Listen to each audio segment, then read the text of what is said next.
Hello and welcome guys. आज हम बात करेंगे कि TRE 4 में कैसे आप सिलेक्शन पा सकते हैं, किस तरीके से पढ़ाई करने से आपके मैक्सिमम मार्क्स आएंगे। So first of all you have to very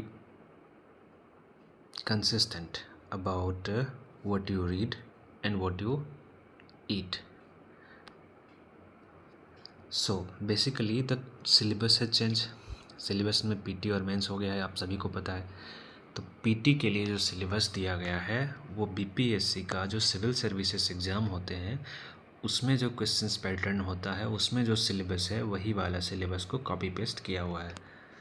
इसके लिए आपको प्रीवियस ईयर क्वेश्चंस जो BPSC ने पूछे हुए हैं लास्ट 10 ईयर्स में, लास्ट 10 ईयर्स का जो PYQ है for subjects like science, Bihar GK, geography, polity, economics, history, इन सभी सब्जेक्ट्स को बढ़िया से जो PYQ में पूछा गया है, जो थीम पे पूछा गया है, उस थीम को भी पूरा कंप्लीट करना है। ये बहुत ही इम्पॉर्टेंट होगा कि आगे ये सभी क्वेश्चंस फिर से देखने को मिल सकते हैं उसी थीम बेस्ड पे क्वेश्चन।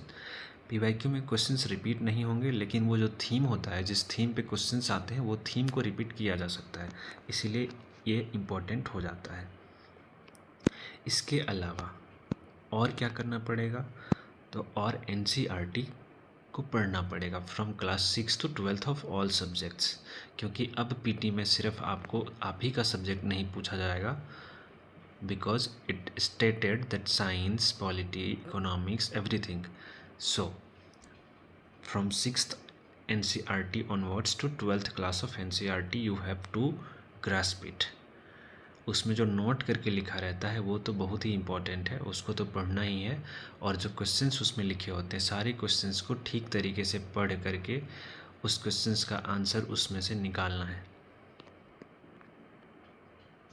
इतना यदि आप कर लेते हैं तो आपका सिलेक्शन होगा, डेफिनेटली होगा। Thank you, all the best.